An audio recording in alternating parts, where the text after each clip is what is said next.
الجيم ممكن يبوظ جسمك. بارت 1، المثلث المقلوب. تجنبي ايه وتعملي ايه عشان توصلي لاحسن نتيجه ممكنه؟ اول حاجه خليني اقول لك ان مفيش حاجه اسمها ان انت هتنزلي جيم هتتمرني فجاه هتبقي شكل الساعه الرمليه، مفيش حاجه اسمها كده. احنا بنوصل لاحسن نسخه من نفسنا. كتافك عريضه ورجلك رفيعه.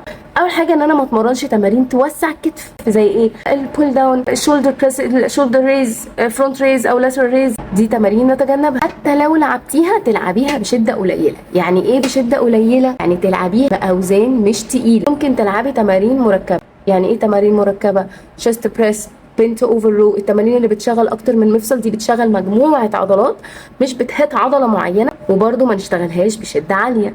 ليه؟ عشان ما نبنيش كتلة عضلية في المنطقة دي أو في المكان ده. نبني كتلة عضلية كبيرة والدهون أصلا ما بتنزلش بسهولة فيبان شكلنا أضخم. واللور بادي، رجلك الرفيعة اللي احنا عايزين نعمل توازن ما بينها وما بين الجزء العلوي بتاعك.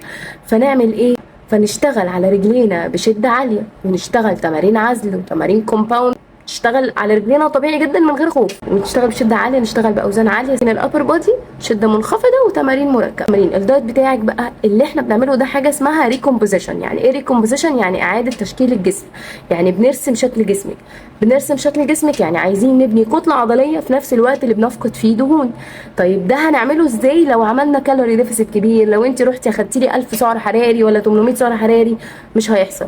يبقى رقم واحد اول حاجه تركزي عليها تحسبي سعراتك، ويا تاخدي سعرات ثباتك يا اما تقللي منها حاجه بسيطه، وتاخدي السعرات بتاعتك اللي انت حسبتيها من مصادر صح.